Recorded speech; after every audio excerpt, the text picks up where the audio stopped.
एक सेवक के रूप में, आज एक बेटा के रूप में हम लोग पैदल चलकर हजारों पॉकेट है खाना का इस ट्रैक्टर पर, और लगातार एक सप्ताह से रघुपति यादव जी के नेतृत्व में बांटा जा रहा है।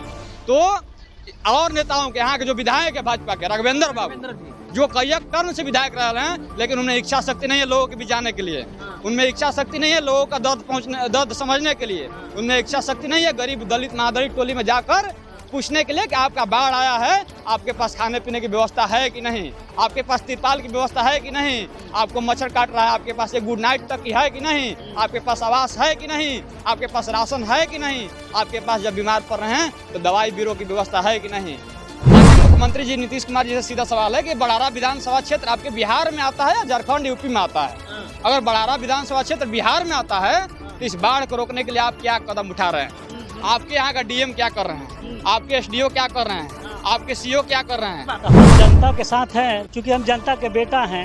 अपने बड़हरा विधानसभा क्षेत्र का बेटा हूं। मैं नेता नहीं अपने का मानता हूं। मैं विधायक बनूं या ना बनूं, सांसद बनूं या ना बनूं, जनप्रतिनिधि बनूं या ना बनूं, लेकिन मेरा जीवन समर्पित है सेवा करने के लिए मूल रूप से, और सेवा ही माने करते रहेंगे मरते दम तक। जब तक जिस्म में जान है तब तक सेवा ही मेरी काम है। सवाल सरकार और प्रशासन दोनों से है। आज रघुपति यादव जी ना सत्ता में है ना प्रशासन के लोग हैं, लेकिन सत्ता और प्रशासन वाला काम कर रहे हैं, और आपदा विपदा में निमंत्रण नहीं भेजाते हैं सेवा करने के लिए।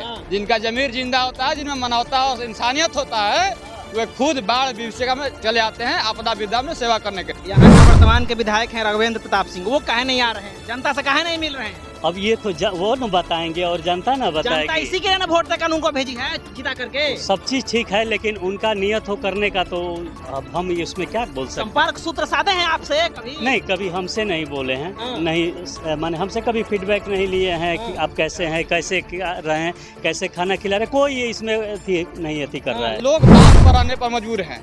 न खाने की व्यवस्था है, न मच्छरदानी की व्यवस्था, लोग को मच्छर काट रहा है, न तिरपाल की व्यवस्था, न आवास की मुहैया कराई गई है, न बेटी बहनों का प्रसव होने के लिए डॉक्टर टीम की बहाली कराई गई है, न टीम बहाल किया गया है। सबसे बड़ा सवाल है, इस क्षेत्र को देखने वाला कोई नहीं है।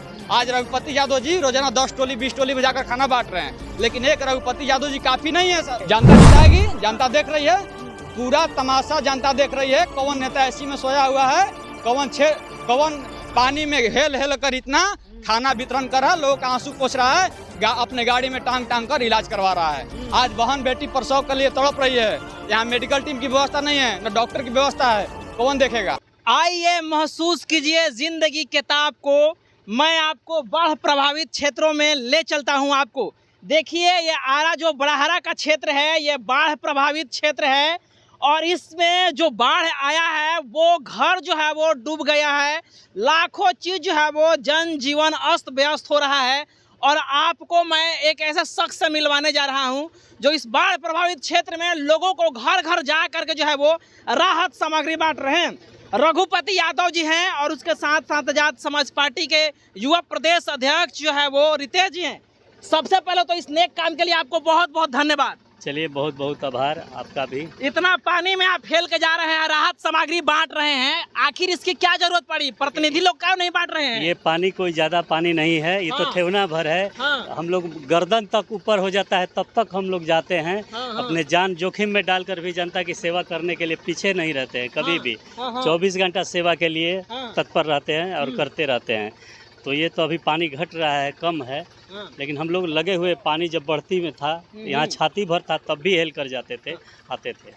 मुख्यमंत्री और यहाँ के जो विधायक हैं उन पे सवाल किया जा रहा है, सवाल लोग खड़ा कर रहे हैं कि आखिर वो लोग क्यों नहीं यहाँ पे आ रहे हैं, क्यों नहीं निरीक्षण कर रहे हैं? ये तो वही लोग बताएंगे ना। ऐसे जगहों पर, ऐसे विभीषिका में तो उन लोगों को आना चाहिए, आकर मदद करना चाहिए, देखना चाहिए कि एक एक आदमी कहाँ तक एथी करे। उनके पावर है, उनके पास सिस्टम है, सिस्टम के द्वारा दिखवा लेते कौन आदमी डूब रहा है, कौन आदमी धंस रहा है, कौन आदमी भूखे है, कौन आदमी नहीं है। ये तो उनके माने सिस्टम अगर वो चलाते तो हो जाता, लेकिन करने का नियत हो तब। कितने दिनों से ये इस चीज की राहत सामग्री बांट रहे हैं? देखिए, राहत सामग्री 5 दिनों से लगातार ये मेरा चल रहा है, और लगातार अभी चलता रहेगा जब तक कि पानी हर गांव से हट ना जाए।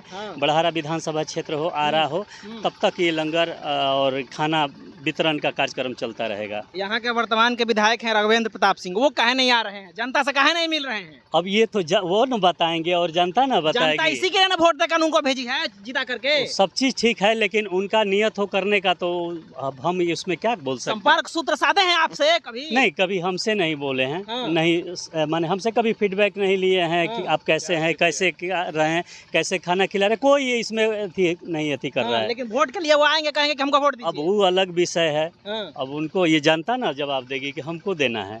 जनता आप जो है वो बांट रहे हैं, दुख के घड़ी में आप साथ है जनता के, तो वो कैसे जवाब? तो हम जनता के साथ हैं, चूंकि हम जनता के बेटा हैं। हाँ। अपने बड़हरा विधानसभा क्षेत्र का बेटा हूं। मैं नेता नहीं अपने का मानता हूं। मैं विधायक बनूं या ना बनूं, सांसद बनूं या ना बनूं, जनप्रतिनिधि बनूं या ना बनूं, हाँ। लेकिन मेरा जीवन समर्पित है सेवा करने के लिए मूल रूप से, और सेवा ही माने करते रहेंगे मरते दम तक। जब तक जिस्म में जान है तब तक सेवा ही मेरी काम है। चलिए, तो ये थे जो रघुपति यादव जी, जो लगातार जो है वो लोगों से बातचीत कर रहे हैं और उनके पास राहत सामग्री बंटवाने की कोशिश कर रहे हैं। और देखिए, ये ठेहुन में पानी में हेल के ये खुद जो है वो राहत सामग्री बांट रहे हैं। रितेश जी, क्या कहना चाहेंगे? यहाँ के डीएम के, यहाँ के पुलिस प्रशासन के अभी तक निरीक्षण करने के लिए नहीं आई है। सवाल सरकार और प्रशासन दोनों से है। आज रघुपति यादव जी ना सत्ता में है ना प्रशासन के लोग हैं, लेकिन सत्ता और प्रशासन वाला काम कर रहे हैं। और आपदा विपदा में निमंत्रण नहीं भेजाते हैं सेवा करने के लिए। जिनका जमीर जिंदा होता है, जिनमें मानवता और इंसानियत होता है, वे खुद बाढ़ विभीषिका में चले आते हैं आपदा विपदा में सेवा करने के लिए। और बेटा के तौर पर, एक पुत्र के तौर पर, बड़हरा विधानसभा क्षेत्र के सेवक के तौर पर जिस तरह से इन्होंने इंसानियत और मानवता का मिसाल पेश किया है, सबसे पहले तो इनको हम बधाई देते हैं, शुभकामना देते हैं। आप ऐसे ही जनता की सेवा करिए, हम लोग आपके साथ है। अब सवाल सरकार और प्रशासन पे ये है कि ये माननीय मुख्यमंत्री जी नीतीश कुमार जी से सीधा सवाल है कि बड़हरा विधानसभा क्षेत्र आपके बिहार में आता है या झारखंड यूपी में आता है? अगर बड़हरा विधानसभा क्षेत्र बिहार में आता है तो इस बाढ़ को रोकने के लिए आप क्या कदम उठा रहे हैं? आपके यहाँ का डीएम क्या कर रहे हैं? आपके एसडीओ क्या कर रहे हैं? आपके सीओ क्या कर रहे हैं? लगातार सवाल है। आज लोग बांध पर रहने पर मजबूर हैं। न खाने की व्यवस्था है, न मच्छरदानी की व्यवस्था, लोग को मच्छर काट रहा है, न तिरपाल की व्यवस्था, न आवास की मुहैया कराई गई है, न बेटी बहनों का प्रसव होने के लिए डॉक्टर टीम की बहाली कराई गई है, न टीम बहाल किया गया है। सबसे बड़ा सवाल है, इस क्षेत्र को देखने वाला कोई नहीं है। आज रघुपति यादव जी रोजाना 10 टोली 20 टोली में जाकर खाना बांट रहे हैं, लेकिन एक रघुपति यादव जी काफी नहीं है। बड़हरा विधानसभा क्षेत्र बहुत बड़ा है। तो सवाल यहाँ है डीएम से, माननीय मुख्यमंत्री जी से, वे खुद आए यहाँ, कैंप गिराए, निरीक्षण करे और लोगों की जो समस्याएं हैं, खाने पीने की, घर की, आवास का, राशन का, कपड़े का, दवाई का, इन तमाम सारी मूलभूत जो समस्याएं हैं, इसका समाधान करे। तभी हम लोग समझेंगे कि यहाँ के डीएम जनता का रखवाला है, जनता की हिफाजत करने वाला है। और माननीय मुख्यमंत्री जी नीतीश कुमार जी बड़हरा विधानसभा क्षेत्र के लोगों से प्यार करते हैं। अगर माननीय मुख्यमंत्री जी नीतीश कुमार जी यहाँ नहीं आते हैं तो यह माना जाएगा कि माननीय मुख्यमंत्री जी बड़हरा विधानसभा क्षेत्र के लोगों के साथ सौतेला व्यवहार करते हैं। आज एक सेवक के रूप में, आज एक बेटा के रूप में हम लोग पैदल चलकर हजारों पॉकेट है खाना का इस ट्रैक्टर पर, और लगातार एक सप्ताह से रघुपति यादव जी के नेतृत्व में बांटा जा रहा है। तो और नेताओं के, यहाँ के जो विधायक है भाजपा के, राघवेंद्र बाबू, जो कई टर्म से विधायक रहे हैं, लेकिन उन्हें इच्छा शक्ति नहीं है लोगों के बीच जाने के लिए। उनमें इच्छा शक्ति नहीं है लोगों का दर्द समझने के लिए। उनमें इच्छा शक्ति नहीं है गरीब दलित महादलित टोली में जाकर पूछने के लिए कि आपका बाढ़ आया है, आपके पास खाने पीने की व्यवस्था है कि नहीं, आपके पास तिरपाल की व्यवस्था है कि नहीं, आपको मच्छर काट रहा है, आपके पास एक गुड नाइट तक की है कि नहीं, आपके पास आवास है कि नहीं, आपके पास राशन है कि नहीं, आपके पास जब बीमार पड़ रहे हैं तो दवाई बीरो की व्यवस्था है कि नहीं। यह सवाल यहाँ के विधायक प्रशासन से है। विधायक जी क्षेत्र का दौरा नहीं कर रहे हैं, और एक विधायक नहीं रहते हुए भी बेटा दिन रात जनता के सेवा में लगा हुआ है। इनसे लोगों को सीखने की जरूरत है, प्रेरणा लेने की जरूरत है। आखिर इनको काहे नहीं जिता रही है? जनता जिताएगी, जनता देख रही है, पूरा तमाशा जनता देख रही है। कौन नेता ऐसी में सोया हुआ है, कौन पानी में हेल कर इतना खाना वितरण कर रहा है, लोगों का आंसू पोंछ रहा है, अपने गाड़ी में टांग कर इलाज करवा रहा है। आज बहन बेटी प्रसव के लिए तड़प रही है, यहाँ मेडिकल टीम की व्यवस्था नहीं है, न डॉक्टर की व्यवस्था है, कौन देखेगा?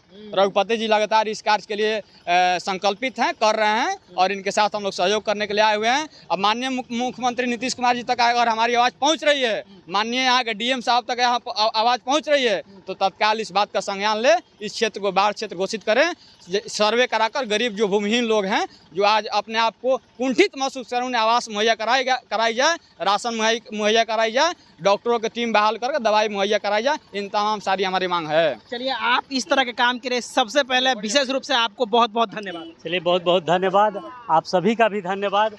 भाई छोटे भाई रितेश जी आए जो बहुत संघर्षशील व्यक्ति हैं और हमेशा संघर्ष करते रहते हैं, आके हमको हौसला हिम्मत दिया, इसके लिए बहुत बहुत धन्यवाद, बधाई। चलिए, तो ये थे रघुपति यादव जी और रितेश जी जो लगातार कैंप किए हुए हैं और कैंप के माध्यम से लोगों तक जो है वो राहत सामग्री बंटवाने का काम कर रहे हैं। वो तमाम सुई दवाई बहुत सारे चीज़ जो है वो बंटवाने का काम कर रहे हैं। बहरहाल इस चीज़ को लेकर के आप क्या सोचते हैं, प्रतिक्रिया जरूर दीजिएगा। मिलते हैं अगले खबरों के साथ, तब तक बहुत बहुत धन्यवाद। Thank you.